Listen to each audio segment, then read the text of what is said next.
Gagawin ko rin naman yan, no? Nauna ka lang talaga sa akin. Grabe. Hoy, bakit naman napipikon ka na? Dahil alam mo ang totoo. Bakit ba kailangan mong gayahin lahat sa akin? Naiinggit ka ba sa buhay ko? Sa pagkatao ko? Alam mo, kung hindi idolo mo ko, pwede mo naman sabihin sa akin eh. Gusto mo bang turuan pa kita ng ginagawa ko? Sabihin mo agad ha. Hindi yung isang araw, makikita na lang kitang ginagaya na yung ginagawa ko. Sinusuot na yung mga suot ko. Paborito mo na yung paborito ko. Hobbies mo na yung hobbies ko. Pwede mo naman sabihin sa akin na gusto mo yung ganitong buhay sa akin. Hindi yung gagayahin mo ko. Tapos palalabasin mo sa mga tao na ikaw ang original. Tapos ako ang gaya-gaya. Sinisiraan mo pa ako sa ibang tao. Hindi ako naiinggit sa'yo, no? Tsaka ano namang dapat gayahin sa'yo? Wala namang unique sa pagkatao mo. Baka kamo, napapraning ka na, kaya akala mo lahat na lang ng taong nakapaligid sa'yo, ginagaya ka. Naging kaparehas mo lang, sasabihin mo ginaya ka na. Kaunting pagkakatulad lang, ikaw ng original. Ilang bilyon ba ang tao sa mundo para isipin mong iisa ka lang sa lahat ng bagay? Yun na nga eh, ilang bilyon ng tao sa mundo, mas pinili mo pang maging gaya-gaya. Hindi nga ako gaya-gaya.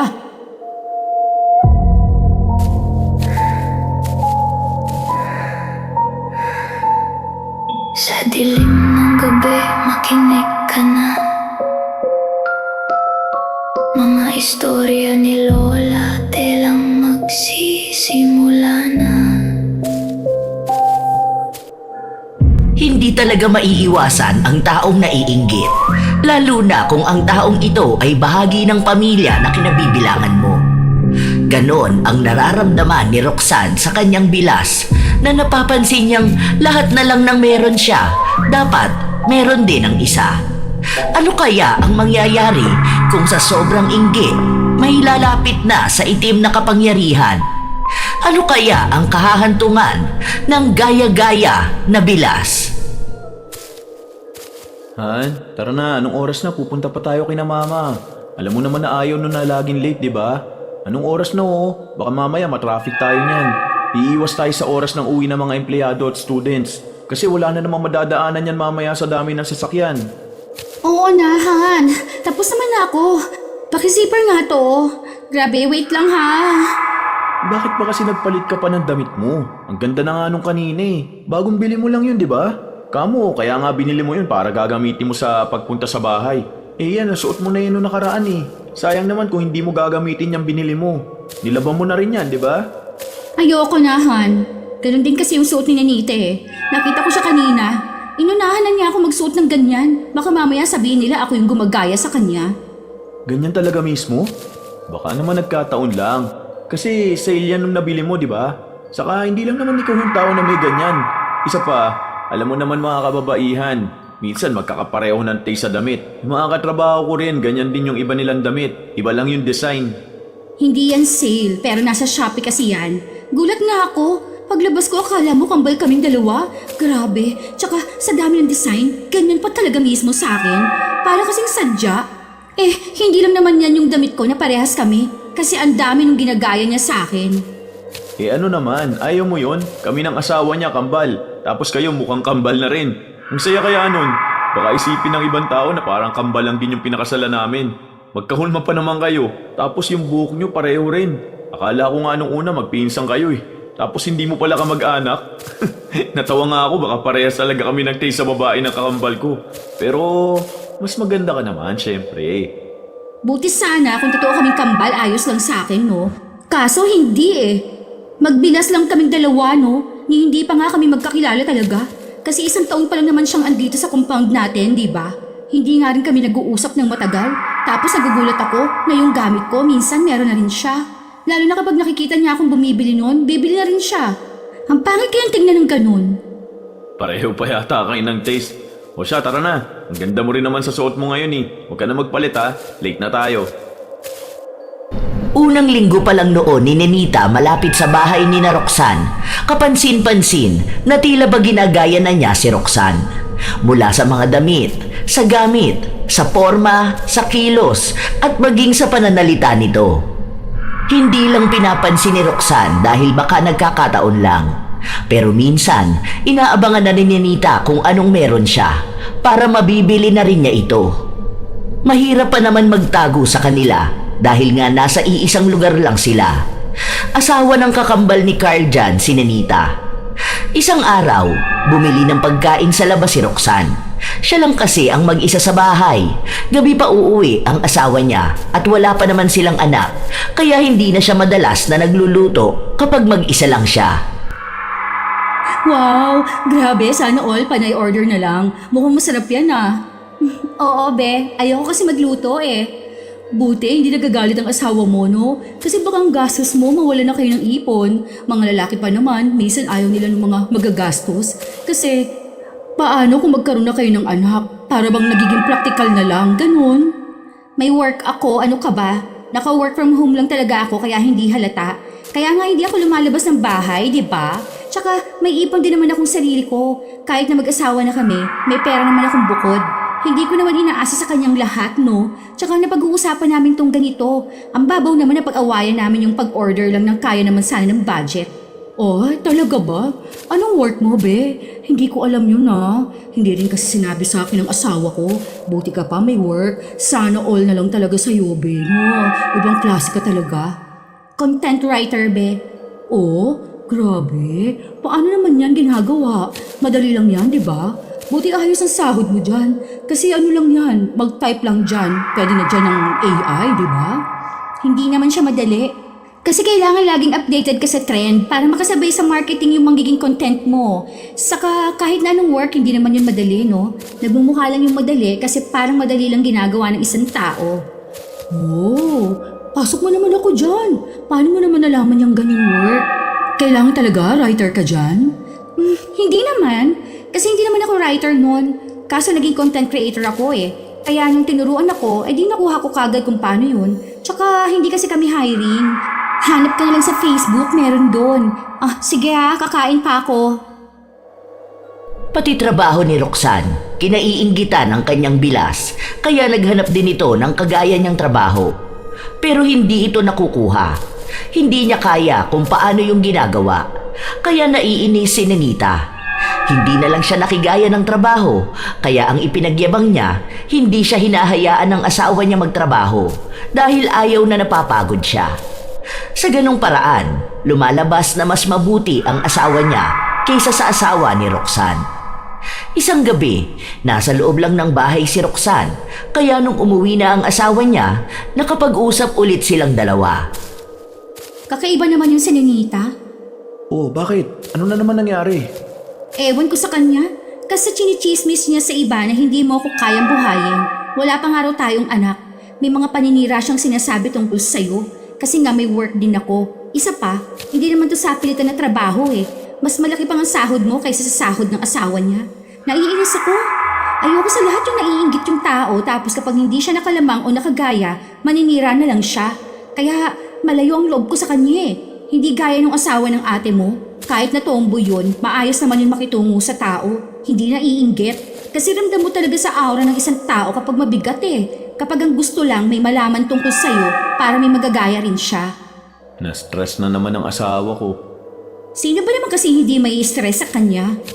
Huwag ka na lang maglalabas ng bahay para hindi ka niya makita. Para wala na rin siya magagaya sa'yo. Eh kaso, hindi naman pwede yung ganon. Ako naman ang nagkukulong ng sarili ko. Saka, bahala siya sa buhay niya. Wala naman lugar dito mga inggitera. Grabe, naiinis lang ako sa kanya kasi kakaiba naman talaga yung ugali niya eh. Ayoko pa naman sa lahat yung ganong klase ng tao. Hindi lang madirekta ni Roxanne ang kanyang bilas. Sa mga sumunod na linggo, may mga gamit talaga si Roxanne na ginagaya ng kanyang bilas. Gaya ng bago niyang biling lutuan. Kaparehong kapareho talaga. Hindi lang basta nagkataon.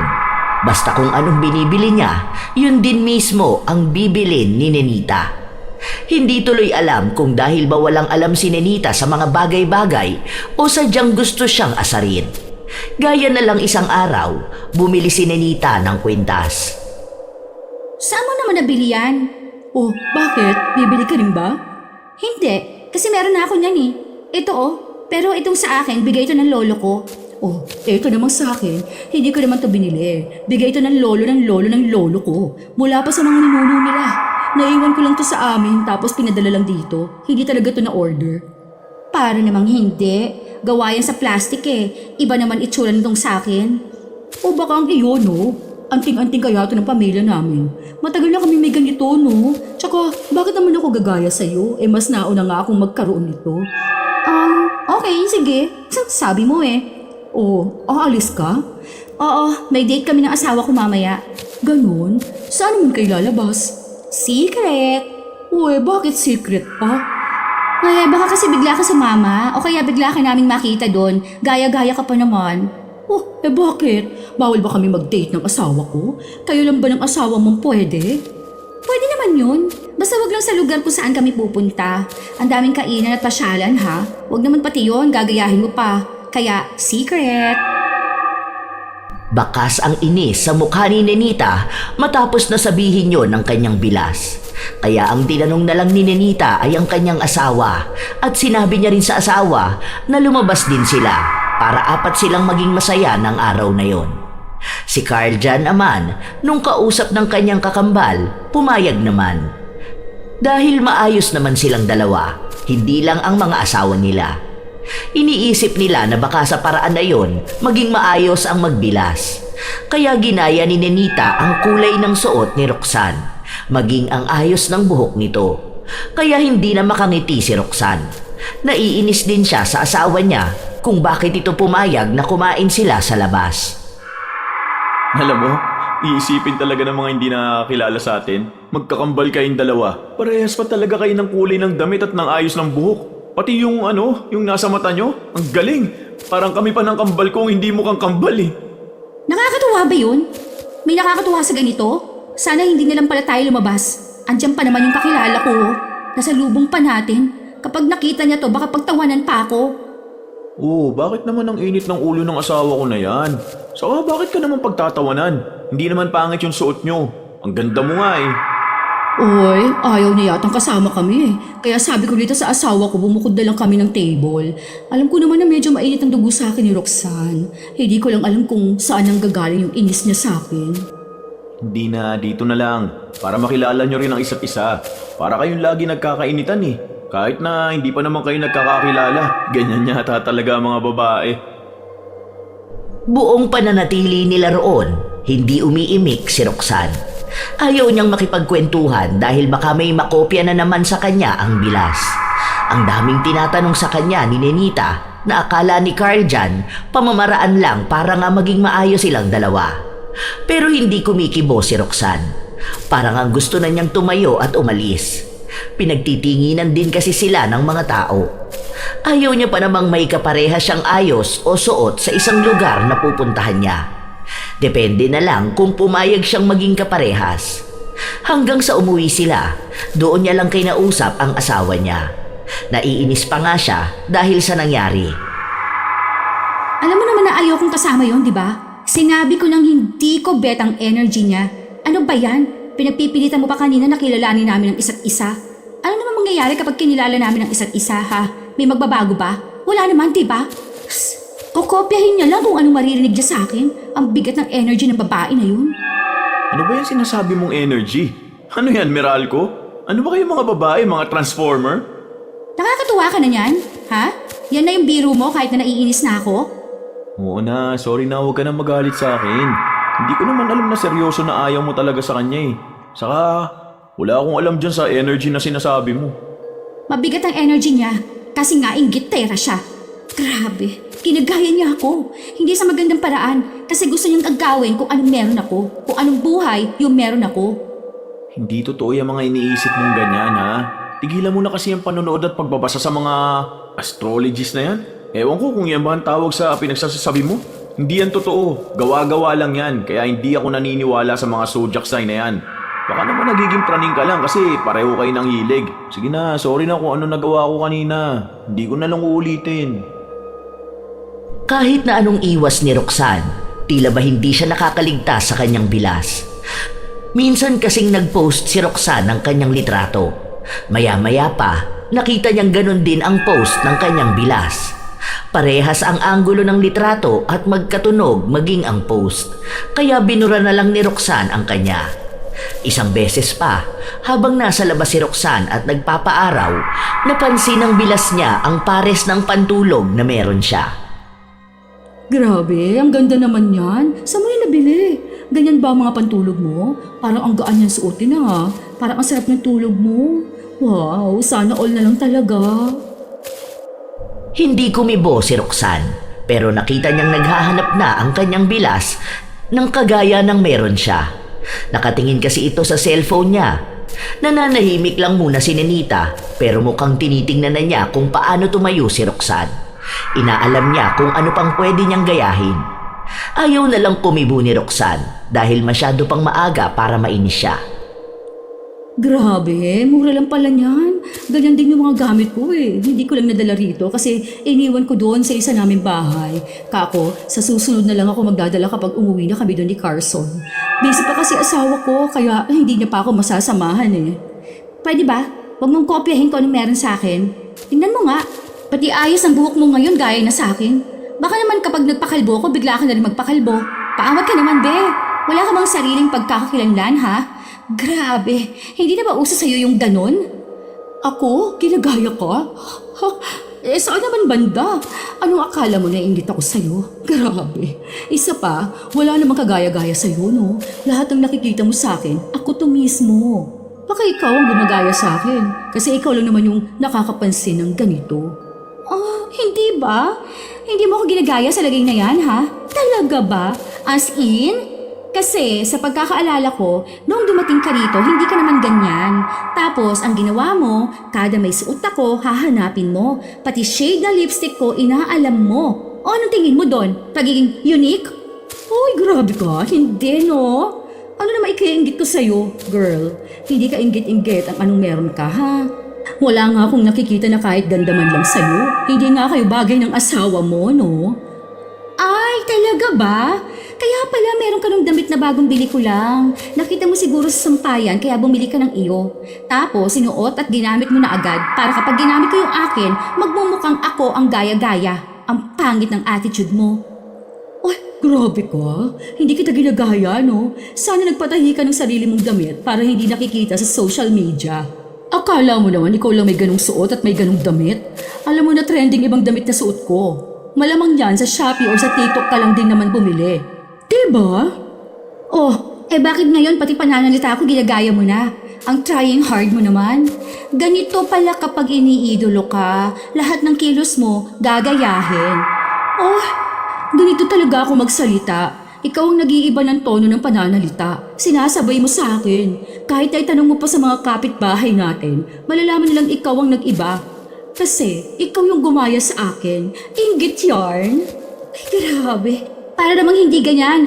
Ang pananalita mo bago kang dumating dito. Ang tahimik mo pa nga nun eh. Yun pala nagmamasid ka na. Hindi pa ako artista sa lagay na to ha. May gumagaya na agad sa akin. Grabe, ang galing naman. Oh, kung may pagkakatulad tayo, nagkataon lang yun dahil parehas tayong babae.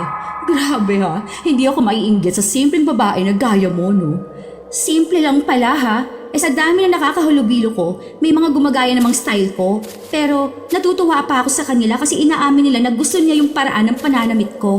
Habang ikaw, hindi lang yung pananamit ko. Buti sana kung iisa lang ang gagayahin mo. Kaso, lahat na lang. Ay, grabe. Assuming mo naman. Hindi porke tinitignan ka, gagayahin ka na. Tsaka yung mga pinibili at ginagawa mo, mga basic lang. Mga suot mo nga nakikita naman niya sa bangketa. Kaya huwag kang magtaka kung may kaparehas ka. Hindi dahil idolo ka o gaya-gaya sa'yo. Huwag mo nga akong pagmalditahan. Baka pakitaan kita ng tamang pag-style ng damit. Magulat ka. Kaya pala ginagaya mo ang style ko. Unang dating mo, baduy mo eh. Mas magaling pa nga manamit sa'yo noon ng pulube. Oh, mas baduy ka namang manamit, ano? Hindi naman bagay yung kulay na sinusuot mo. Umirap lang si Roxanne. Matapos noon ay pumasok na siya sa loob ng bahay nila. Lahat ng mga damit niya, pinalitan niya dahil kalahati noon kaparehas na ng kay Nenita. Karamihan pa naman ng mga kababaihan, ayaw nilang may kapareho sila ng damit o suot, lalo na kung may importante silang lugar na pupuntahan. Gaya na lang isang araw, muntikan ng magkapareho ng damit ang dalawa. Mabuti na lang, nagpalit ng damit si Roxanne. Padala na damit sa kanya ng kapatid niya. Kaya nung nakita yon ni Ninita, naiinggit na naman ito. Wow, sana all may pakinang-kinang pa ang damit na parang ginto. Grabe, saan mo naman yan nabili? Secret, baka bumili ka rin eh. Oh, hindi ako bibili niyan, no? Ang hirap kayong labahan yan. Tsaka ang pangit ng tela. Hindi ko gustong kanyan. Grabe, hindi ako nagsusuot ng mga ganyang klase ng damit. Hindi rin naman sa'yo bagay. Sus, kala mo naman talaga may alam siya sa tela. Alam mo kung saan to galing? Hulaan mo, dali na. Sa ukay-ukay. No, sa kapatid ko na nasa ibang bansa. Alam mo trabaho niya ron? Designer siya sa ibang bansa. Siyang nagde-design ng sinusuot ng mga artista sa gala night. Search mo pa oh, nasa UK siya ngayon. Grabe, imbento eh no? Wala ka namang kapatid na nasa ibang bansa. Wala namang kinukwento sa akin ng asawa ko. Eh di tanong mo pang asawa mo, alam niya yun. Tapos ito, pinadala niya sa akin. Kasi gusto niya magkaroon ako ng damit na one of a kind. Yung hindi mabibili sa kung saan para hindi magagaya ng mga inggitera. Sus, grabe. Wala namang gagaya niyan, no? Ang pangit ng style. Ang baduy. Hindi mo lang nakita ng kahit na kaunting ayos. Tapos yung buhok mo, ganyan lang. Hindi ka man lang nag-search ng buhok mo na babagay dyan sa damit mong galing sa ukayan. Oh, we. Di mo ba narinig yung sinabi ni Mama kanina? Na ang ganda nga raw ng damit ko, bagay sa akin? Tapos sabi rin ng mga nakakita sa akin. O ayan, tingnan mo ha. Lalapit yan sa atin mamaya. Babati itong damit ko. Nag-shine ako sa lugar na to. Alam mo kung bakit? Hindi dahil sa ganda ng suot ko. Dagdag na lang ang ganda ko. Kundi dahil sa originality. Alam mo na mas nangingibabaw ang original kaysa sa copycat. Pang-aasar lang talaga ang ginagawa ni Roxanne sa kanyang bilas para makita ang tunay na intensyon nito kung bakit naiinggit sa kanya at bakit lagi siyang ginagaya. Totoo naman ang sinabi niyang trabaho ng ate niya pero hindi naman sa mga artista, kundi mga normal na modelo lang. Buong araw, ang daming atensyon na nakuha ni Roxanne dahil natural na maganda naman siya. May nagsabi na mas lalo siyang gumaganda at nagtatanong kung anong sabon ang gamit niya. Si Nenita naman nakikinig lang para malaman kung anong gagayahin niya. Lumipas ang ilang mga linggo, sinusubukan ni Nenita na maging kasing puti ng kanyang bilas. Paano? Morena siya, habang si Roxanne, natural ang puti dahil may lahi siya na nakuha niya sa kanyang ama na Amerikano. Kaya kahit na hindi siya magpaputi, maputi na talaga siya. Isang beses pa, may umuwing mga kamag-anak sina Carl Jan, kaya mga 3 araw silang mananatili sa dagat na usapan na nila noon pa man. Han, magbibikini ba ako? Tingin mo, hindi ba ako magiging masagwa doon? Bakit ka naman magiging masagwa dun? Eh makinis ka naman. Saka yung mga pinsan ko, nakabikini yung mga yun kapag nasa beach. Isa pa Han, nasa dagat naman tayo eh. Okay lang yan. Sure ka ha? Grabe, bibili na ako. Order na ako. Ito oh. Tingnan mo muna. Sabihin mo kung okay lang ba para iba na lang pipiliin ko. Oo, go lang. Gawin mo lang kung anong gusto mo. Nandun naman ako eh. Saka, huwag mong itago yung ganda ng katawan mo. Hanggat wala pa naman tayong anak. Yun lang ang pagkakaiba ni na Carson at Carl Jan. Kung si Carl Jan, hinahayaan niya ang asawa niya sa gusto nito at may suporta. Si Carson naman, wala siyang pakialam kung anong gagawin ng asawa niya. Pwede namang magsuot ng sexy si Nenita pero hindi niya ito pinupuri kung paano pumuri si Carl Jan sa asawa niya. Nung bumili ng halos 3 bikini si Roxanne, sa maling bahay ito na ipadala. Wala kasi silang mag-asawa nun, kaya sa bahay ni Nenita napunta. Bayad naman na rin yun, kaya walang naging abono si Nenita. Alam niyang hindi rin yun sa kanya, pero para malaman kung anong binili ng kanyang bilas, binuksan yon ni Nenita. Nakita niya ang mga bikini, kaya bumili rin siya ng kanya. Kaya noong nakuha na ni Roxanne ang parcel niya, nakita niyang bukas na ito. Han, ikaw ba nabukas nito? Hindi saan ba galing yan? Yung inabot ni Nenita kanina? Nakabukas ba? Baka naman nagkamali lang siya ng pagbukas kanina. Baka naman nakala niya kanya yan kasi di ba naisabay nga sa parcel niya? Kung kumpleto naman yan, okay na yan. Tinignan niya lang siguro. Ayoko na yan. Hindi ko na yan gagamitin. Bibili na lang ako sa mall bukas. Ha? Bakit? Nag-iimpake na nga tayo, Han eh. Bukas na ng umaga ang alis natin, hindi mo na maaabutan ng pagbukas ng mall. Anong oras pa yung magbubukas oh? Baka malate pa tayo. Ayoko. May sasakyan naman tayo ah. E di habang nasa biyahe tayo, dumaan tayo ng mall.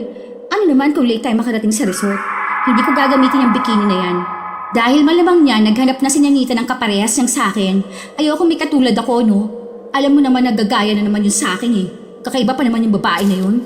Hindi ako naniniwala na hindi niya sinasadyang buksan ang parcel ko.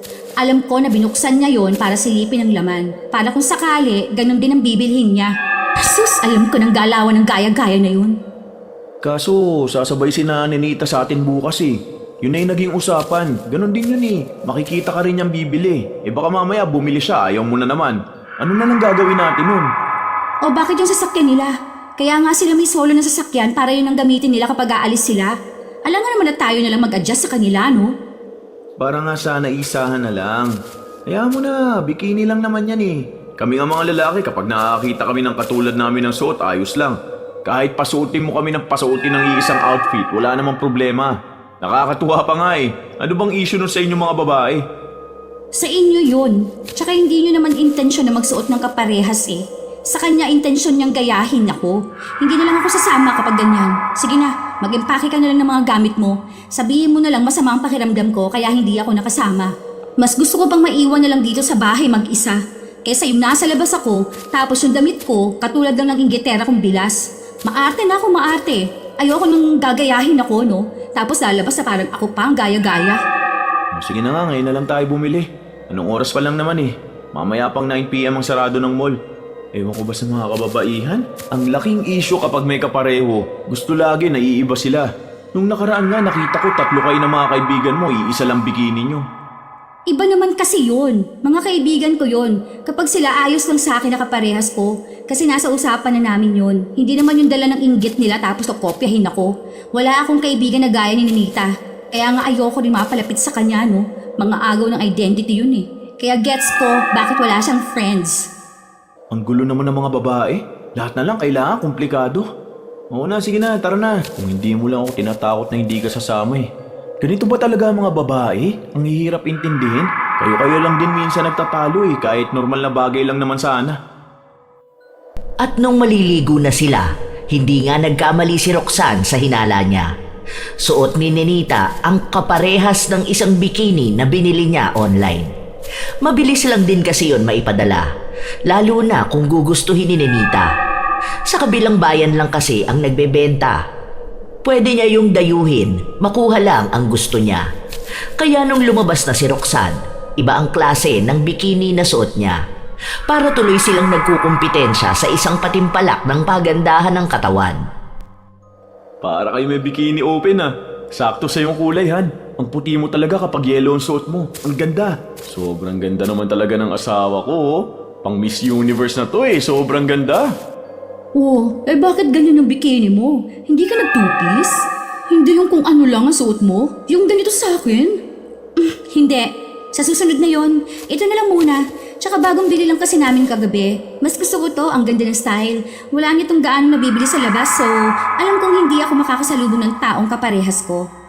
Oh, bakit? Anong ginawa mo doon sa parcel mo? Maganda naman yun ah. Pwede mo naman sana suotin yun. Hindi ka na sana nag-aksaya ng pera para bumili ulit ng bikini. Ang pangit ng tela, ayoko. Okay naman ng tela. Hindi naman manipis. Tingnan mo nga itong suot ko. Parehas lang din naman ang tela dyan sa suot mo. Ayoko eh. Ano magagawa mo? Bakit? Akala mo magiging parehas tayo na suot, no? Ganyan yung isang na binili ko eh. Alam ko na yan. Kaya nga nagpalit ako. Kasi kapag inggitera ang isang tao, gaya-gaya na talaga siya. Oh, anong gaya-gaya? Grabe. Mas nauna naman akong bumili nito, no? Tsaka, nasuot ko na to noon. Baka ikaw ang nainggit. Kaya biglang naisip mong gusto mong magsuot ng ganito. Nakita mo na ata akong nakabikini sa Facebook ko. Tapos ginaya mo lang ako. Grabe, ako pa talaga? Wow! Niwala kang ang post. Nakita ko doon para kang yagit kapag nasa dagat ka. Ngayon ka lang nagsuot ng ganyan dahil alam mo magsusuot ako. Gaya-gaya ka na nga. Kinukumpetensya mo pa ang ginaya mo. Oh, nagtatalo na naman kayong kambal kayo. Tumigil na nga kayo dyan. Baka mamaya isipin nila na hindi kayo magkasundo. Kahit saan na lang kayo magpunta. Bakit ba ganyan ang mga babae? Ang tagal pa bago magkasundo. Kapag lalaki yan, hindi pa alam pangalan, magkaibigan na. Mag-enjoy na lang kayo. Ay, grabe. Yung asawa mo pagsabihan mo. Siya yung maldita dito eh. Yung lagi nang bibintang at akala laging ginagaya. Kahit na hindi naman totoo. Trying hard talaga maging ako. Hindi ako trying hard, no. Dahil wala akong ginagaya. Wala akong kinaiinggitang tao. Mas lalong hindi ikaw yun. Okay, sabi mo eh. Oh, tapos na ba kayo mag-away dalawa? Han, picture mo nga ako dun sa may malaking bato. Dali na, habang hindi pa mainit. Dun muna tayo tapos video ha, para may maipopost ako sa TikTok ko. Ayoko ng stress dahil nasa outing tayo. Tara na. Kapansin-pansin na lahat ng kilos ni Roxanne talagang ginagaya ng kanyang bilas. Kung saan siya kukuha ng litrato, doon din ito kukuha. Kung anong pwesto niya, ganun din ang pwesto nito. Pinagmamasdan siya palagi, pati paraan ng pagkain niya, kung ano ang kinakain at hindi niya kinakain. Ang bagal niyang kumain, lahat yon ay kinokopya ng kanyang bilas. Kaya may mga kamag-anak sina Carl dyan na nagsasabi na baka pati na pangasawa nila ay kambal dahil nga sa parehas na gawain. Kung kay Nenita, magandang balita yon. Lalo na at gusto talaga niyang marinig mula sa ibang tao na nagiging si Roxanne na siya. Hinayaan na lang din siya ni Roxanne dahil alam naman ni Roxanne na kahit na anong gawin ng kanyang bilas, hindi pa rin naman maaagaw sa kanya kung ano ang kanya.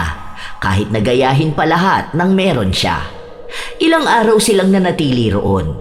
Ginawa lahat ni Nenita para mapalapit sa mga kamag-anak ng asawa niya.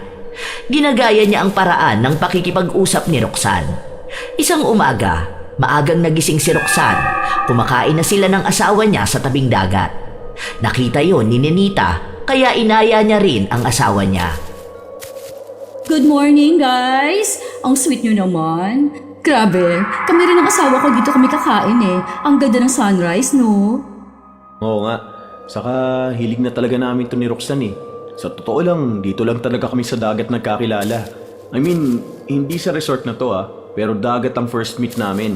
Organic encounter nga, sabi nila. Oo nga, ano bang love story nyo? Hindi ko pa naririnig yung kwento ninyong dalawa eh. Nagsasurf kasi ako noon, tapos itong si Roxanne, ganun din pala. Pero bago pa lang siya noon. Kaya nung nagpa-practice siya, natumba siya dun sa may board ko. Tapos kinuha ko number niya after noon. Then niligawan ko, tapos ayun na. Crush din naman ako nito noon pa eh. Kaya konting pa-cute lang. Wow, konting pabebe pa pala yun. Kaya pala sinundan mo pa ako nun sa ibang bansa Oy, marunong din ako mag-surfing. Meron nga dyan eh. Nakita ko pwede mag-rent. Baka gusto nyo. Tara, habang malakas pa yung alon sayang naman yan. Totoo ba? Gusto mo ba, Han? Ang tagal na natin di ginagawa yan eh. Last year pa yung huli. Ayoko, Han. Gusto ko sanang free diving. Nakita ko kahapon meron sila doon nga lang sa kabilang isla. Pwede ata mag-rent sa kanila ng gears. Hindi ko kasi dinala yung akin eh. Nakalimutan ko ando sa isang bag. Sabi ko dadalhin ko yun eh. Ay sige nga, mamaya magtatanong ako. Para mag-free diving tayo. May mga isda kaya dyan? Patangas sana eh, no? Baka corals na makikita natin. Pero okay na rin. Gusto ko rin ng ganyan. Madali lang ba yan? Hindi ko pa nasubukan eh, pero yan yung gusto kong magawa. Depende na lang kung kaya mo. Pwede ka namang intro free driving eh. Kaya nga lang, magbabayad ka pa ng coach. Meron yata sila dyan, hindi ko lang alam kung magkano yung ganon. Kami kasi marunong na eh. Ilang beses na rin namin ginawa yun. Marunong naman kayo. Kayo na lang kaya magturo sa akin. Ikaw na lang kaya. Lumurin pa kita dyan eh. May sinasabi ka ba, Roxanne? Bakit hindi mo kaya lakasan para naman naririnig namin, di ba? Huwag na, ayoko na kako. Ikaw na lang, total hindi mo pa yun nasusubukan eh. Para naman makakuha ka naman ng gagayahin mo sa akin. Pati hobbies ko, di ba? O ano pang gusto mong bagaya sa akin? Ang aga-agang init ng ulo mo, ha? Wala naman atang gumagaya sa'yo rito. Di ba, love? Nakita mo bang ginagaya ko siya? Eh di ba nung nagkakilala tayo, alam mo naman na adventurous akong tao. Hindi ko nilang gaalang nagagawa ngayon dahil wala akong kasama. Kaya akala ng isa dyan, siya lang yung may masayang buhay. Okay. Bakit ganyan ka kamaldita sa akin? Sabi ko na nga okay na, di ba? Oo, tama na yan. Huwag na magtalo-talo. Hindi na matagalan ni Roxanne ang kanyang bilas. Dahil kahit na hindi naman bagay rito, ginagaya niya basta ginagawa nga ni Roxanne. Parang pakiramdam ni Roxanne, nawawala na siya ng pagkakakilanlan. Dahil kinukuha na yon ni Nenita. Kaya nung bumalik na sila sa bahay, nag-isip ng ibang paraan si Roxanne ng bagay na hindi magagaya sa kanya ni Nenita. Mga bagong gawain na siya lang din ang nakakaalam at bago pa malaman ni Nenita, tapos na niya. Isang araw, may dumating na parcel sa kanya. Nakatingin nga lang doon si Nenita. Inaalam niya kung anong binili ng kanyang bilas. Pagpasok sa bahay ni Roxanne, dumudungaw pa sa bintana si Nenita. Ang ganda ng hiking gears na nabili ko ha. Ready na akong umakyat ng Kawag Hexa. Tagal ko na itong gusto mabili. Ano yan, be? Akit ka ba ng bundok? Umakit ka pala ng bundok? Ay, kalabaw! Ano ka ba naman? Grabe! Anong ginagawa mo dyan sa bintana namin? Para ka naman magnanakaw dyan. Talagang sumisilip ka pa, no? Grabe ka. Curious lang naman ako dyan sa binili mo. Umakit ka ng bundok? Oo, akit ako ng Kawag Hexa. Ako rin, umakit ako ng bundok eh. Oh, di nice. Akitin ako dyan eh. Gusto mo ba? Sabay na lang tayo? Sige, kaso sa susunod na araw na yung akit namin eh. Bahala ka kung gusto mong sumama. Ay, grabe. Basic lang sa akin yung mga ganyan. Dati nga ilang bundok na akit ko sa isang araw. Tinatakbo ko lang yun. Oh, galing mo naman pala. Nakakamangha ka. Sana may award ka sa sobrang galing mo. Ginaya na naman ni Nenita ang kanyang bilas, kahit na hindi naman niya alam kung anong gagawin niya. Isinama naman siya ni Roxanne dahil alam niyang mahihirapan si Nenita at hindi nito matatapos ang 6 na bundok sa loob lang ng isang araw. Dahil halata naman na hindi ito umaakyat ng bundok. Gusto lang talaga ni Nenita na maging katulad niya. Unang bundok pa lang, wala pa silang kalahati ay pagod na si Nenita. Ayaw na niyang ituloy. Huwag mo nang pilitin ang sarili mo, ha? Mauna na ako. Kung hindi mo kaya, umuwi ka na. Kaya ko pa naman. Malapit naman na yan. Alam mo, tanggapin mo na lang na hindi lahat ng kaya ko, gagawin mo rin, ha? Dahil hindi lahat ng gaya-gaya kayang magayang original. Uunahan na kita para maipakita ko sa'yo na madalas natatalo ang mga gaya-gaya. Kaya ko yan. Baka maunahan pa nga kita. Mauunahan mo talaga ako umuwi ng bahay. Kasi dito palang pagod ka na. O ayan, sumama ka na sa tour guide pabalik ng jump off. Kawawa ka naman. Feeling kaya kasi. Ang yabang. Ang yabang mo naman. Ganyan ka ba sa ibang tao? Hindi. Sa'yo lang. Kapag iba, sasabihan ko pang kaya nila yun. Kasi alam ko umaakit silang bundok dahil may gusto silang patunayan sa sarili nila. O may mga bit-bit sila. Pero ikaw, ano bang dahilan kaya gusto mong gawin to? Para magaya ako, di ba? Kaya ikaw lang tinatawanan ko. Bye! Naging sampal yon kay Nenita. Sobrang sama ng loob niyang hindi niya naipakita sa lahat na kaya niyang gawin ang ginagawa ng kanyang bilas. Kaya malaking tagumpay din kay Roxanne na may bagay siyang ginagawa na hindi magagaya ni Nenita. Kaya mas lalong ipinakita ni Roxanne ang mga kaya niya, kaya hirap na hirap din si Nenita na gayahin siya. Hanggang isang araw, umuwi si Roxanne na maayos ang buhok. Sinadya niya talaga na uuwi siyang makikita siya ng bilas. Pang-aasar na rin niya yon. Oh, bagong rebond ka? Dami mo naman pinamili? Nag-shopping ka? Ang dami mo naman pera. Oo, kasi bagong sahod ako. Pero pera ko naman to. At sabi ng asawa ko, gawin ko na lang kung anong gusto kong gawin. Swerte ko nga sa kanya kasi hinahayaan niya lang ako sa ganito. Sana all talaga, di ba? Wow, grabe. Sana all na lang muna ako rito. Ayaw mo kasi ako ipasok sa trabaho mo eh. Sana ganyan din ako. Hindi pa kasi sahod ni Carson. Kaya hindi pa ako nabibigyan ng pampaayos ng buhok. Hayaan mo. Alam ko na bukas makalawan yan eh. Takariban ka na rin at nag-shopping. Kasi nga, inggitera at gaya-gaya ka. Grabe. Ano naman gagayahin sa ganyan? Normal lang naman yung ganyan. Karamihan ng tao kayang gawin yung ganyan. Hindi lang ikaw yung bukod tangi. Well, alam ko na may katulad ako. Pero yung katulad na normal, natural, walang halong gaya, yung ganon. Hindi tulad ng ginagawa mo. Gagawin ko rin naman yan, no? Nauna ka lang talaga sa akin. Alam ko naman na narinig mo ang usapan namin ng asawa ko. Para magmukha kang bida, inunahan mo na lang ako. Para lang sabihin na ako na naman ang gumaya sa'yo. Kahit na alam naman nating lahat kung sino ba ang tunay na inggitera. Bakit naman napipikon ka na? Dahil alam mo ang totoo? Bakit ba kailangan mong gayahin lahat sa akin? Naiingit ka ba sa buhay ko? Sa pagkatao ko? Alam mo, kung iniidolo mo ko, pwede mo naman sabihin sa akin. Gusto mo bang turuan pa kita ng ginagawa ko? Sabihin mo agad ha, hindi yung isang araw makikita na lang kitang ginagaya na yung ginagawa ko. Sinusuot na yung mga suot ko. Paborito mo na yung mga paborito ko. Habis mo na yung habis ko. Pwede mo naman sabihin sa akin na gusto mo yung ganitong buhay sa akin. Hindi yung gagayahin mo ko, tapos palalabasin mo sa mga tao na ikaw ang original. Tapos ako ang gaya-gaya. Sinisiraan mo pa ako sa ibang tao. Hindi ako naiinggit sa'yo, no?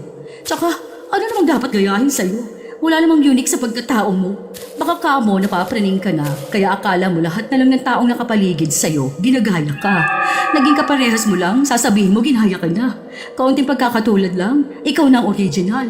Ilang bilyon ba ang tao sa mundo para isipin mong iisa ka lang sa lahat ng bagay? Yun na nga eh. Ilang bilyon ang tao sa mundo, mas pinili mo pang maging gaya-gaya. Hindi nga ako gaya-gaya. Kalma ka lang. Masyado ka namang galit na galit niyan. Inaano ka ba kasi ha? Grabe, sinasabi ko lang naman kung ano yung napapansin ko. Kung hindi yung totoo sa'yo, hindi. Naiisip ko lang din naman na baka may identity crisis ka. Kaya hindi mo alam kung sino ka ba talaga. Kaya nanggagaya ka na lang ng pagkatao ng iba. Hindi ka ba talaga titigil dyan, ha? Wala kang ibang ginawa kundi ang magdaldal. Ayan na. Lumalabas na ang tunay mong pagkatao. Hindi ka naman ganyan ng mga nakaraan. Kasi ginagaya mo pa yung way ng pananalita ko. Kasi ako, hindi ako ganyan magalit. Hindi rin ako mabilis mapiko ng mga salita. Alam mo kung ako sa'yo, hanapin at kilalanin mo ang sarili mo para hindi ka titingin sa gawain ng iba tapos iisipin mong gawin yun. Gumawa ka ng sarili mong personalidad ha. Baka sa susunod, hindi ka na makilala ng asawa mo dahil ibang ugali naman na ang ginagaya mo. Masyado ka matapang. Sige lang. Pagyabang mo yung akala mo bukod tangi kang nag-iisa dito sa mundo. Bukod tangi na nag-iisa pa. Pareho lang yun eh. Bahala ka dyan. Huwag kang umalis ha. Naiinis ka na kaagad. Usapan lang naman natin to. Huwag ka kasi magalit. Lumalabas na yung tunay mong pagkatao Akala mo ba hindi ko yun mapapalabas ha? Nakuha na rin ni Roxanne kung paano niya maiinis at magagalit si Nenita. Ilang araw lang din ang lumipas, katulad na ng buhok ni Roxanne si Nenita. Pati suot na damit, pati lakad, pati ang tayo. Mabilis lang siyang nakokopya. Minsan nga, magkasama silang dalawa na pagkamalan pa ni Carl Jan na si Nenita ang asawa niya. Kapag nakatalikod kayo, hindi ko makikilala kung sino kayo. Pasensya ka na, Nenita. Akala ko si Roxanne kay. Parang magkasing height na rin kayo. Sa bagay, gano'n naman talaga ang taas niyong dalawa. Yung hubog kasi ng katawan, tapos yung buhok niyo pa parang hindi kukulot sa sobrang unat na unat. Baka magalit na naman ang asawa mo. Sabihin na naman niyang gaya-gaya ako. Alam mo namang bukang bibig niyan palagi. Hindi naman natapos-tapos sa puro lang ako ang gaya-gaya sa kanya. Hindi na ako magagalit. Kasi alam kong gaya-gaya ka naman talaga. Tara na nga Han, magbihis ka na, alis pa tayo Magpapalit lang din pala ako ng damit ko. Yung bagong bili ko sa ibang bansa para wala makitang katulad ng isa dyan. Saan kayo pupunta? Sa bahay ng mama ko. Huwag mo sabing sasama ka sa amin. Uy, mahiya ka naman. Baka gusto mo na rin maging mamang mama ko. Baka gagayahin mo na rin ng pamilya ko ha. Hindi ka tatanggapin ng mga yun. Dahil kahit na maging kamukha pa kita sa panggagaya mo sa akin, ako lang ang anak nila. Doon lang hindi makagaya si Nenita dahil lumaki siyang walang magulang. Sa lola niya lang siya lumaki at hindi talaga siya nagkaroon ng isang maayos na pamilya. Kaya marahil, yon ang dahilan kung bakit hindi niya kilala ang sarili niya. Dahil wala si Roxanne, nag-aabang lang si Nenita kung ano ang ganap sa kanyang bilas. Nagtatanong ito sa kanyang asawa pero wala namang masabi sa kanya. Hanggang sa nakita ni Nenita ang post ni Roxanne. Kasama ang mga kapatid nito. Sa kanya nalaman na buntis si Roxanne. Doon pa lang sa balita na yon, hindi na siya mapakali. Dahil isa ang pagbubuntis sa hindi niya magagaya kay Roxanne. Nung umuwi na ang mag-asawa, si Nenita pa ang unang sumalubong sa mag-asawa na para bang naghahanda rin siyang may malaman na balita. Buntis ka? Oo, bakit? Wala naman. Bakit ang bilis naman? Ano nga ang bilis? Ang tagal na nga namin sinusubukan ni Carl Jan. Huwag mo sabihin sa akin nagagaya ka rin na mabubuntis na lang bigla. Oh, di ka kumikibo. Buntis na naman ako eh. Bakit hindi mo sinasabi sa asawa mo? Hindi ko pa sasabihin. May gender reveal ka ba dyan? Depende sa mga friends ko. Hindi naman kasi ako mahilig sa ganyan eh. Minsan sila lang nagsasabi ko anong pwedeng gawin. Tsaka minsan sila lang nagkaplano. Sinong mga friends mo? Bakit inaalam mo? Wala lang. Masama ba? Kung wala naman pala, wag mo na lang alamin. Kasi hindi rin naman sila nakikipag super friends sa gaya-gaya. Matagal ko ng kaibigan ng mga yun. Hindi sila kakaibigan ng taong gaya mo. Ay, pagod ako para makipagmalditahan sa'yo. Pagpasok ni Roxanne sa loob ng bahay, sumunod na rin sa kanya ang asawa niya. Pero lumabas ulit ito para kunin ang naiwan nila sa sasakyan. Maya-maya, lumapit si Nenita kay Carl Jan. Paano mo nabuntis si Roxanne? Seryoso ka ba sa tanong mo? Hindi ba? Para may baby na rin ako sa tiyan. Di sabihin mo kay Carson, hindi niyo ba ginagawa yun? Ginagawa namin, kaso hindi naman kami nakakabuo. Kumonsulta na kayo niyan sa doktor. Ganon ginawa namin eh. Saan doktor ni Roxanne? Doon na lang din ako pupunta. Teka, pinsan niya yun eh. Bigay ko sa iyo yung account, chat mo na lang. Kahit na nakalimutan yun banggitin ni Carl Jan sa asawa niya, nabanggit naman ng pinsan ni Roxanne sa kanya ang pagpunta ni Nenita. Nagtatanong ito ng paraan para magbuntis agad siya at kung sakali man, yung sabay daw silang manganganak ni Roxanne. Naalarma ang pinsan ni Roxanne dahil ngayon lang siya nakakilala ng taong ganon kay Nenita. Kaya nakipagkita si Roxanne sa pinsan niya. Hindi ko na nga kinukwento sa iba yon, di ba? Ang alarming nung pagiging gaya-gaya niya. Hindi ko nga alam kung may gusto ba siya sa asawa ko, tapos gusto niya maging ako. O hindi yung asawa kong gusto niya, yung buhay ko mismo. I mean, kahit nung nag-aaral pa tayo, may mga naiinggit sa akin. May mga humahanga, may mga gumagaya ng style ko. Pero hindi naman yung ganyan. Diyos ko po, ang lala. Gusto niya, siya na rin ako. Nakakatakot. Baka mamaya mangkukulang pa siya. Magkaroon pa kami ng identity switching, di ba? Sana walang ganun. Buti na lang din, gamit ko pa itong bigay ni Lolo na anting-anting. Bata pa lang kasi tayong init ko na sa mata ng iba eh. Parang kapag may nakakakita sa akin, gusto nilang gayahin ako. Hindi naman sa pagiging assuming ha. Sinabi ng pinsan niya na mas maganda kung lumipat na lang sila. Kasi ngayon pa lang ginagaya na siya at inaalam pa ang lahat sa kanya. Nagtatanong nga rin sa kanya kung sino ang mga kaibigan ni Roxanne at kung pwede rin niyang maging kaibigan. Nagpapakita na gusto nga niyang palitan si Roxanne. Gusto niyang maging si Roxanne. Isang araw, nagkaroon ng lakas ng loob si Roxanne na buksan ang usapan na yon sa harap mismo ng pamilya ng asawa niya. Nung ibinalita kasi niya na buntis siya, nagkaroon sila ng pagsasalo-salong pamilya. Bali, i-open ko na rin po itong problem ko kay Nenita. Alam ko na magbilas tayo. At gusto ko rin naman sana na maging close tayo. Kasi hindi naman magkakalayo ang edad natin. Ewan ko kung may friends ka ba o wala. Kasi pwede mo rin naman ako maging friend. Ang hindi ko lang gusto, yung paggaya mo sa akin. Siguro naman po nakikita ninyo sa kanya kung anong ibig kong sabihin. Gaya po niyan. Way ko ng pagkain, yung ayos ng buhok ko. Yung parang kami na ang magkambal. Hindi yung mga asawa namin. Sana naman magkaroon ka ng sarili mong katauhan. Kasi sa totoo lang, nakakatakot ka. Hindi naman kita ginagaya. Wala naman akong ginagaya. Ito naman talaga ako. Kahit na itanong mo kay Carson, hindi ikaw yung Nenita na nakilala niya. Hindi ka lang sanay na nakakilala ka ng kaedaran mong kaparehas mo lang din manamit at mag-ayos. Alam mo kung anong ginagawa mo. Gusto mong malaman ang tungkol sa mga kaibigan ko at sa pamilya ko. Para saan? Para magpapansin sa kanila? Para isipin nilang ikaw at ako ay iisa? Han, huwag kang magpaka-stress. Alam mo naman na buntis ka eh. Paano kasi hindi ako may stress yan kay Nenita? Simula nung dumating siya, kakaiba ng pakiramdam ko sa kanya. Lagi mong sinasabi na hindi ka takot sa akin. Pero ngayon, parang takot ka naman na malamangan kita. Hindi ako takot na malamangan mo ako. Dahil yung ginagaya mo sa akin, konti lang yan ang meron ako.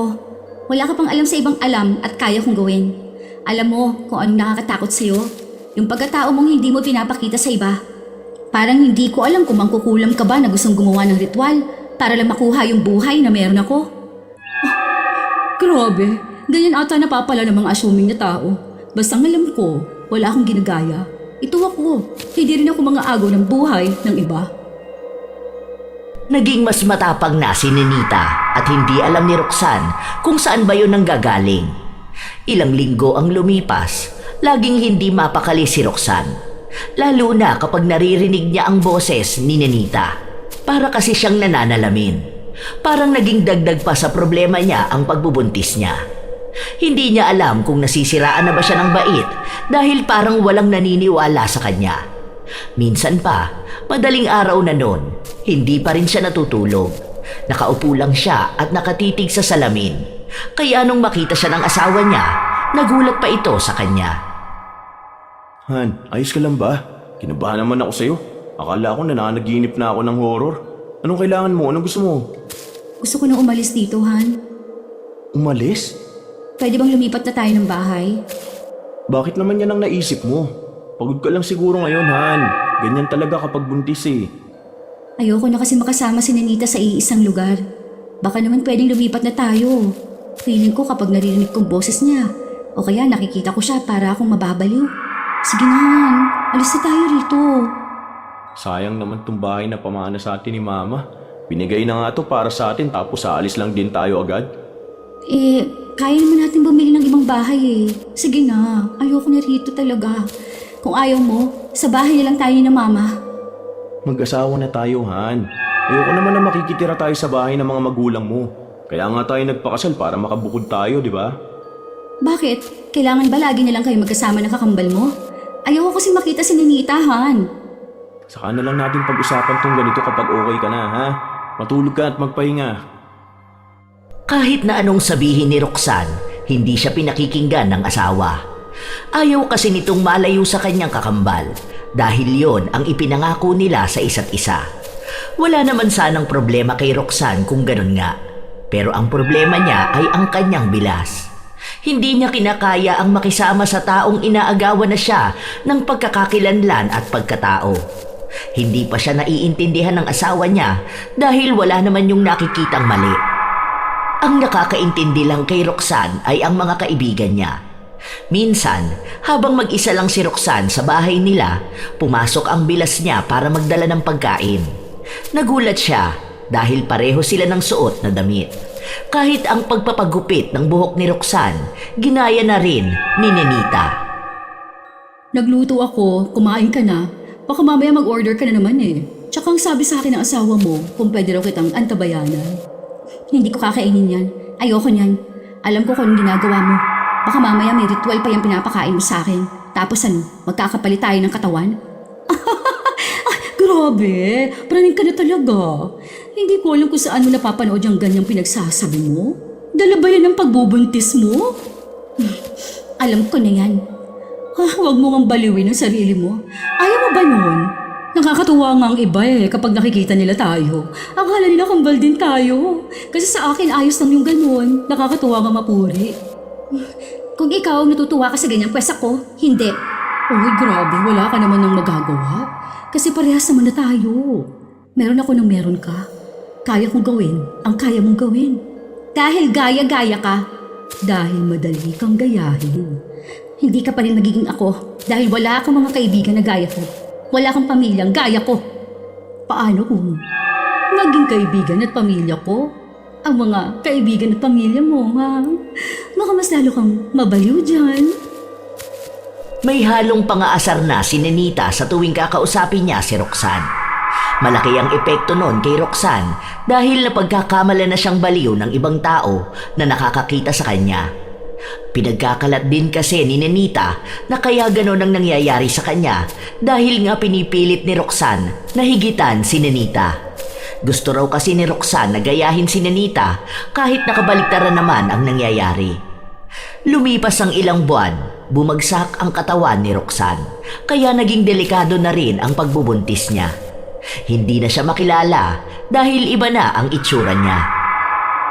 Uminom ka na ba ng vitamins mo, Han? Ihatid mo na ako sa bahay. Pauwi na nga tayo. Bumili lang tayo ng grocery. Hindi. Sa bahay ni na mama ko. Doon na lang muna ako titira. Baka mamatay lang ako dun sa bahay natin eh. Pilitan pa ako ni Ninita. Alam mo, Han, ikaw lang talaga nagbibigay ng stress sa sarili mo. Alam mo yun? Kasi sa totoo lang, wala namang mali kung pareho kayo ni Ninita eh. Isa pa, mga babae naman kayo. Ayaw mo ba yun na para kang may kakambal? Para kang may kaibigan? Ganon. Kasi siya, ang gusto niya lang din naman magkaroon ng babae na kasundo. Natutuwa nga ang ibang tao kasi akala kambal kayo eh. Kung ikaw natutuwa ka, ako hindi. Hindi mo kasi ako pinakikinggan na ang alarming ng ugali niya noon pa lang. Mabuti pa yung mga kaibigan ko eh. Hindi sila nadadala sa pamumulit sa kanila ni Ninita. Ang kapal ng mukha nun. Pati mga kaibigan ko gusto niya maging kaibigan. Baka sa susunod niya pati asawa ko gusto niya maging asawa. Ano ka ba, Han? Asawa yun ng kakambal ko. Ano naman? Hibang ng babaeng yun.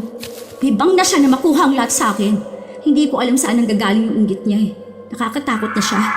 Kung di mo ako kayang ipagtanggol sa kanya, sige, iuwi mo na lang ako kina mama. Hindi alam ni Carl Jan kung ano ang gagawin niya dahil nagpupumilit ang asawa niyang hindi siya uuwi. Muntikan pa nga silang mabangga nung iliko ni Roxanne ang manibela para lang wag siyang makauwi. Mabuti na lang walang sasakyan nun. Ang ginawa na lang ni Carl Jan, sinabi niya na lang sa asawa niyang uuwi muna sila para lang kumuha ng mga damit. Matapos nun, ihahatid na siya sa kanila. Pero hindi yun ginawa ni Carl Jan, kaya nagtalo silang mag-asawa. Yon ang naging simula, kaya naging kakaiba ang pag-uugali ni Roxanne. Lagi siyang galit, lagi siyang nagwawala. Hindi na natahimik ang buhay nila. Naging problemado ang buong bahay nila. Minsan pa, umuwi si Carl Jan pero nagwawala na ang asawa niya. Hindi siya pinapapasok sa bahay, kaya nasa labas lang siya nakatambay. Nakita siya ni Ninita. Oo, bakit andyan ka? Halika rito sa bahay namin. Walang kakambal mo rito. Nagugutom ka ba? Paglulutuan na lang kita ng gusto mong ulam. Hindi. Sabay na kami ng asawa ko kakain. Buti na pagtitiisan mo ang asawa mo kahit na ganun siya. Baliw na siya eh. Hindi yun baliw. May pinagdaraanan lang saka baka dala na rin ang pagbubuntis niya kaya nag-iiba ang mood niya. Bakit hindi mo pa siya iwan kung hindi ka na masaya sa kanya? Meron ka pa naman makikita na gaya niya noon. Baka yung mas magaling pa, mas maganda, mas kakaiba sa kanya ngayon. Pinagsasasabi mo dyan. Malamang asawa ko yun, iintindihin ko yun. Saka wala nang masigit pa sa asawa ko. Walang ibang kagaya ni Roxanne. Kahit kapangalan niya pa, kahit kamukha niya pa, kahit nasabihin siyang siya, dapat iba siya sa lahat. May alam akong katangian niyang hindi magiging katulad ng iba. Kaya kahit na ganyan siya, iniintindi ko. Saka, huwag kang magdidikit gano sa akin. Baka mamaya may makakita sa atin eh. Isipin pa ng kakambal ko, may relasyon tayong dalawa. Unti-unti nang inilalabas ni Ninita ang tunay niyang intensyon. At mukhang doon na rin mas nauunawaan ni Carl Jan ang ibig sabihin ng asawa niya. Hindi niya pinakikinggan noon si Roxanne dahil akala niya guni-guni o gawa lang ng utak ni Roxanne ang takot niyang magaya siya ng iba at mukhang totoo nga yun. Kaya nung gabi na makapasok si Carl Jan sa bahay nila, inimpake niya ang mga gamit nila. Ano, ihahatid mo na ako sa bahay? Gabi na, kaya mahirap na magmaneho. Saka pagod ako eh. Baka maaksidente pa tayo. Nag-book na lang ako ng hotel. Mabuti naman, iwan mo na ako sa bahay namin. Ayoko makita yung gaya-gaya na asawa ng kakambal mo. Oo na, sorry na kung hindi ako naniwala sa'yo. Ilalayo na nga kita eh. Kahit na lumayo na sila, hindi pa rin nagbabago ang kalagayan ni Roxanne. Kaya ang sabi ng mama niya, ipatingin na lang siya sa albularyo. Doon nila nalaman na may bulong si Roxanne. Hindi lang yun masyadong umepekto ng mas malalim dahil sa proteksyon niya. Hindi naman daw siya dapat tatablan. Ang naging problema lang, natalo siya ng emosyon niya kaya napasok siya ng bulong. Lumalabas din na babaeng may inggit ang gumawa nun sa kanya. Mas malalim daw na inggit na halos gusto na siyang mawala para mapalitan siya. Hindi man kumpirmado na si Ninita ang gumawa nun, ramdam at alam na nilang siya lang ang may intensyon na gawin yun. Kakaiba. Alam mo, hindi naman ako naniniwala sa mga kulam na yan eh. Saka, bakit naman niya gugustuhin na agawin ang buhay mo? Sinabi ko na sa'yo una pa lang may iba na siyang intensyon. Doon pa lang sa paggaya niya sa mga suot ko eh, sa buhok ko, sa paano ako magsalita. Gusto niya agawin ang buhay ko. Tingnan mo, lumapit pa siya sa itim na kapangyarihan para lang mawala ako. Para lang palitan ako. Kaya pala nung mga nakaraan, lapit siya ng lapit sa akin. Pero bakit? Asawa na nga niya yung kakambal ko. May gusto ba siya sa akin? Hindi ko alam. Pwedeng oo, pwedeng hindi. Siya lang nakakaalam nun. Buti na lang hindi siya nagtagumpay. As if naman gugustuhin ko siya kahit sabihin niyang kawig ka na niya. Hindi naman siya ang original. Kaya mo, gagawin natin ang lahat para gumaling ka. Matindi raw ang naging bulong kay Roxanne at may isang bagay o gamit siyang kailangan niyang makuha sa hinihinala nilang kumulam sa kanya. Yun daw kasi ang kumukonekta sa kanilang dalawa. Kapag nakuha na nila ang gamit na yun, pwede nang gawin ng albularyo ang parte niya. Pero ang problema nila, hindi nila alam kung anong gamit yun at kung paano nila malalaman na kinuha nga yun ni Nenita at kung saan niya itinago. May naisip ako. Sa tingin mo ba, bala ko sanang umuwi sa bahay tapos lalapit ako kay Nenita hanggang sa malaman ko kung saan niya nilagay yung hinahanap natin. Delikado naman yun, Han. Baka mamaya nanggayumahin ka niya. Hindi ah. Tsaka di ba may binigay na sa akin yung albularyo? Protection daw yun. Kung ito lang din yung paraan para gumaling ka, gagawin ko. Han, natatakot ako. Huwag ka matakot. Di ba nga ang sabi mo, walang gaya-gayang nananalo sa original? Katulad lang din yun ng walang kadiliman na matatalo ang liwanag. Walang mangkukulam, walang ritual. Gagaling ka.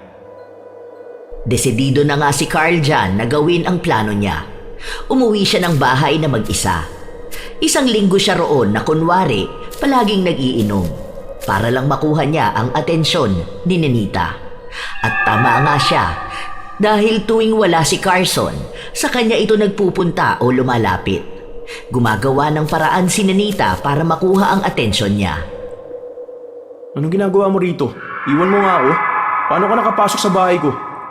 Bukas kaya ang pinto. Ano nangyayari sa'yo? Ang dami namang alak? Nag-inom ka ba?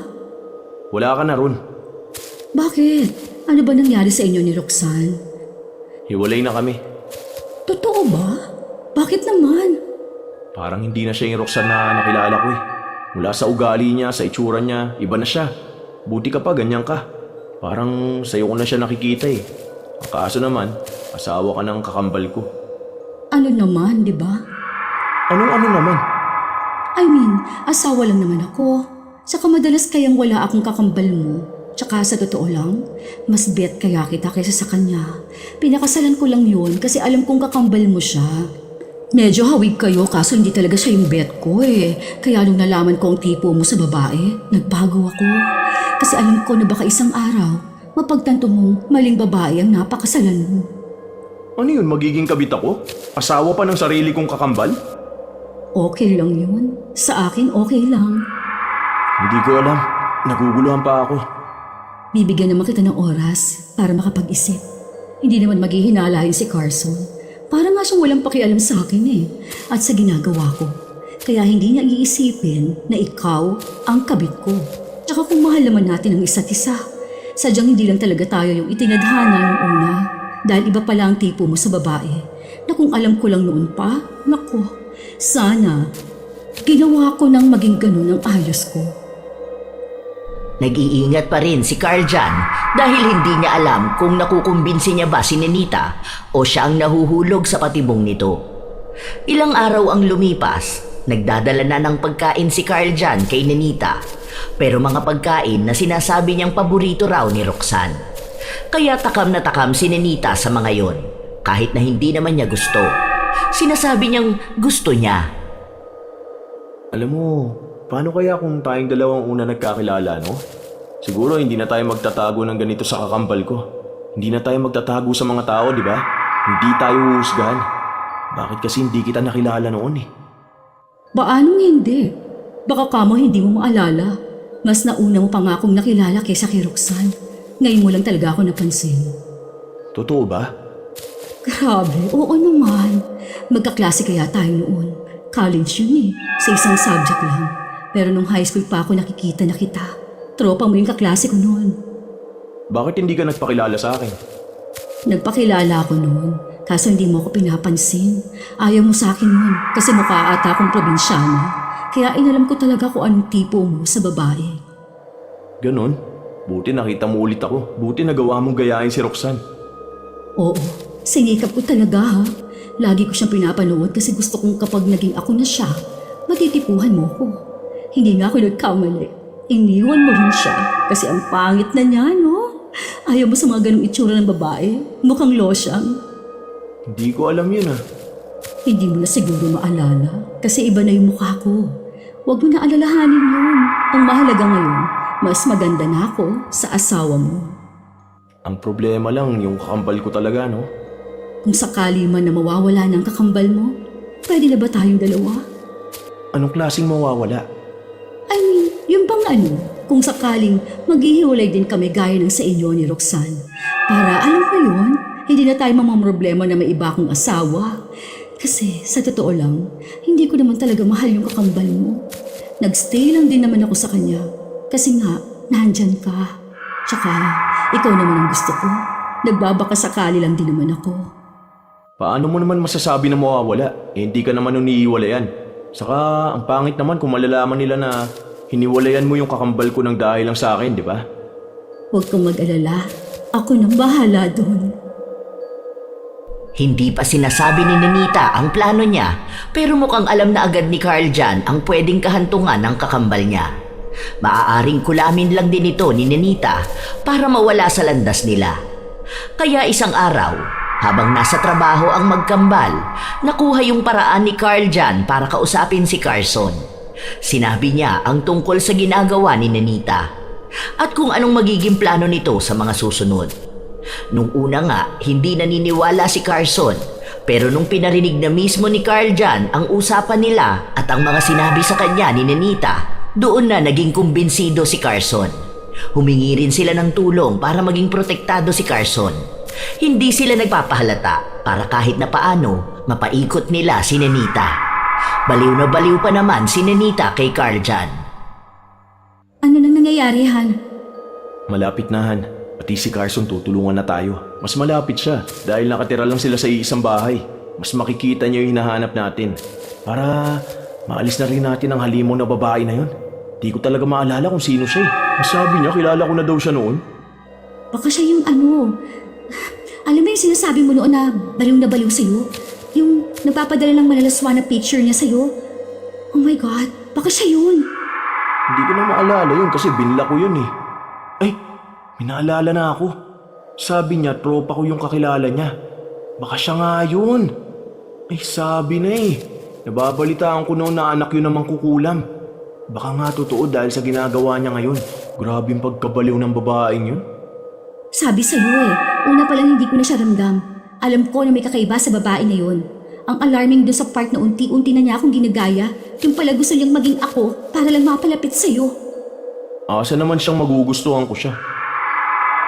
Mas nagmadali pa si Carl Jan na matapos na ang lahat dahil ayaw na niyang makahalubilo pa si Nenita. Sa tuwing nakikita niya ito, parang nanginginig ang laman niya sa galit. Hanggang sa nakita ni Carson ang hinahanap nila. Isang pares yun ng medyas na mukhang si Roxanne ang may-ari. May nakabalumbon daw doon na sinulid na pula. Tapos sa loob, may maliit na papel.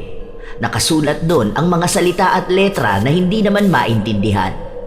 Kinuha yun ni Carson at dinala nila sa albularyo. Doon na nagsimulang unti-unting gumaling si Roxanne. Pero nakaabot na rin kay Nenita ang ginawa ni Carl Jan at ng kakambal nito. Kaya galit na galit siya. Pero kahit na alam naman na ng lahat ang ginawa niya, may lakas pa rin siya ng loob na lapitan si Carl Jan.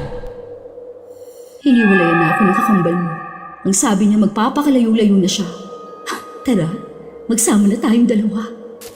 Nababaliw ka na nga talaga. Sino nagsabi sa'yo na may gusto ako sa'yo? Dahil kamukha kong asawa mo, di ba? Alam mo, tigilan mo na yung kaibangan mong yan. Dahil kahit na anong gaya mo sa asawa ko, kahit na kailan hindi ka magiging siya. Alam mo kung bakit? Hindi naman estilo eh. Hindi yung mukha, hindi yung buhok, o kung anumang nagagaya mo sa kanya minahal ko kay Roxanne. Alam mo kung ano? Yung pagiging totoo niya. Yun ang wala sa'yo. Hindi siya gaya-gaya. Dahil kung ano nakikita ko, yun siya mismo. Hindi niya kinopya sa ibang tao. Yun ang dahilan kung bakit kahit noon pa, hindi kita magustuhan. Dahil sa pagiging inggitera mo at gaya-gaya. Di bang sabi mo mahal mo ko?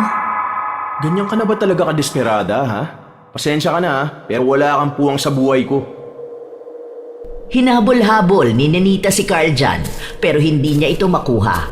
Nakikipagbalikan din si Nenita sa dati niyang asawa pero umuusad na ang papel ng paghihiwalay nila. Wala nang kahit na anong natitira kay Nenita. Wala siyang pamilya na matitirhan. Wala siyang kahit na sinong kaibigan. Pero hindi siya sumusuko dahil ginagawa niya ang lahat para lang mapalapit kay Carl Jan. Lalo na noong nalaman niyang bumalik na sa dating sigla si Roxanne. Hindi yun matanggap ni Nenita. Gusto niyang agawin kung anong pagkatao meron si Roxanne. Nagsagawa pa ulit siya ng ritual. Pero kada ritual niya, sa kanya tumatama. Nasira ang mukha niya, may mga bukol na tumutubo. Naglagas ang buhok niya at sa halos 1 linggo lang, nagmukha na siyang nakakatakot. Iniiwasan ng mga tao, hindi ginugusto. Kaya lahat ng kamalasan at balikulam sa kanya, kay Roxanne niya isinisisi lahat. Minsan pang nagkasalubong ang kanilang landas. Ano ba? Bakit ka sa akin nagagalit? Dahil ikaw ang may kasalanan ng lahat ng ito. Hindi ko kasalanan gaya-gaya ka sa akin. Baka nakakalimutan mo lahat ng nangyayari sa'yo ay balik lang yan ng mga mali mong ginawa. Ang pangit mo na nga, ang landi mo pa. Ako? Ako pang malandi? Ikaw naman ang dahilan kung bakit wala sa akin ang lahat. Mali ka. Kaya wala sa'yo. Dahil maging sarili mo, hindi mo alam kung sino. Kumukopya at gumagaya ka lang ng identity ng iba. Kaya ayaw nila sa'yo. Kaya wala kang kaibigan dahil sa ganung pag-uugali mo. Alam mo, naawa pa nga ako sa'yo dahil ang lungkot-lungkot ng buhay mo. Ang lungkot-lungkot ng pagkatao mo. Hindi ko kailangan ng awa mo dahil hindi ko naman mararanasan lahat ng ito kung hindi dahil sa'yo. Kung hindi ka sana umiksena, hindi ito mangyayari sa akin. Kung hindi ka sana inggitera, hindi naman mangyayari yan sa'yo. Kung sana nagpakatotoo ka na lang, di ba? Huwag mo akong sisihin kung binabalikan ka na ng mga mali mong nagawa. Dahil una sa lahat, pinili mo manggaya ng identity ng iba. Pangalawa, namimilit ka ng pagmamahal na hindi naman iyo. Pasalamat ka nga pinatulan ka pa ni Carson Ikaw pang may lakas ng loob na ganunin siya. O ito pa, kung hindi ka sana lumapit sa iting na kapangyarihan, hindi naman sana magkakaganyan ang mukha mo. Sinisingil ka na sa mga kasalanang nagawa mo. Ito lang ang masasabi ko sa'yo, babae ka. Tandaan mo, mababawi ko rin sa'yo si Carl Jan. Wala kang babawiin sa akin dahil akin siya. Wala kang mananakaw sa pag-aari ng iba. Ha? Gaya na lang paggaya mo sa akin noon. Dahil kahit na anong gawin mo, mananalo pa rin ang original.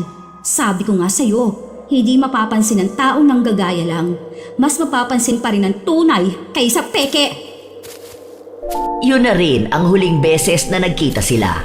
Dahil matapos ang mga sunod-sunod na pagbabanta ni Nenita, natakot na si Carl Jan, kaya sumunod na lang din sila sa kakambal niyang nagpunta ng ibang bansa. Matapos nun, nawala na rin sila ng balita tungkol kay Nenita.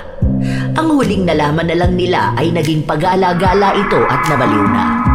Paulit-ulit niya rin kasing ginagamit ang itim na kapangyarihan kahit na sinisingil na ang kaluluwa niya kada gagamitin niya ito.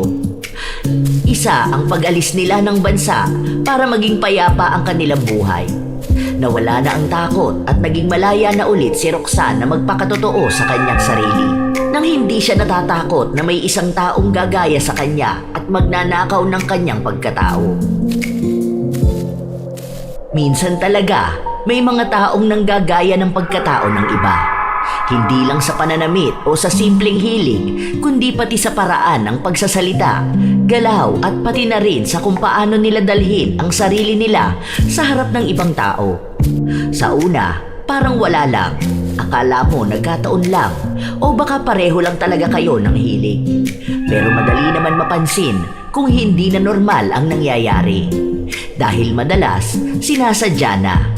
Hindi lang ginagaya dahil sa galing magdala, kundi para umangkin na mismo ng pagkatao mo. Bakit nga ba may mga ganitong klase ng tao? Madalas, ang ugat nito ay ang pagkawala ng kumpiyansa sa kanilang sarili. Minsan, nakikita nila ang gusto nila sa katauhan ng iba, kaya nagkakaroon sa kanila ng inggit at kagustuhan na maranasan din ang buhay ng iba. Sa halip na kilalanin nilang maigi ang kanilang mga sarili, mas inuuna pa nilang tingnan ng iba para gayahin. Hihiramin o aangkinin ang pagkatao ng iba. Sa kahit na anong aspeto ng panggagaya, hindi maganda ang pagkawala ng sariling katauhan dahil lang sa kagustuhan na maging sila ang ibang tao. Hindi naman masama ang humanga at gayahin ng iba. Pero tandaan na mas maganda pa rin kung may sarili kang pagkatao. Huwag mong lokohin ang sarili mong kaya mong maging sila dahil lang sa nagagaya mo sila. Bawat tao ay may iba't ibang abilidad. Bukod tangi, hindi kailanman mananakaw ang pagkatao nila ng dahil lang sa gusto mo. Mas maganda pa ring ipakita sa lahat kung sino ka bilang ikaw, hindi bilang anino lang ng taong pilit mong ginagaya. Ang pagkatao ay hindi kinokopya sa iba. Ito dapat ay natutuklasan mo sa sarili mong paraan. Kaya huwag ugaliin na gumaya sa iba. Dahil ang taong totoo sa sarili, hindi man perpekto ay namumukod tangi. Ang tunay na halaga at ganda ng isang tao ay nasa paraan niya kung paano niya gagawing orihinal ang sarili at hindi imitasyon ng pagkatao ng iba. Kayo ba mga apo, nakakilala na ba kayo ng taong lagi kayong ginagaya? Tila ba gustong nakawin din ang inyong katauhan para magmukhang sila ang orihinal? Maaari nyo yang ibahagi sa amin, kasabay na rin ang inyong komento at opinyon ukol sa ating bagong kwento. Naway nakapaghati dito ng magandang aral sa inyo. Ito ang inyong Lola Telang at maraming salamat sa araw-araw ninyong pakikinig mga apo. Mga istorya ni Lola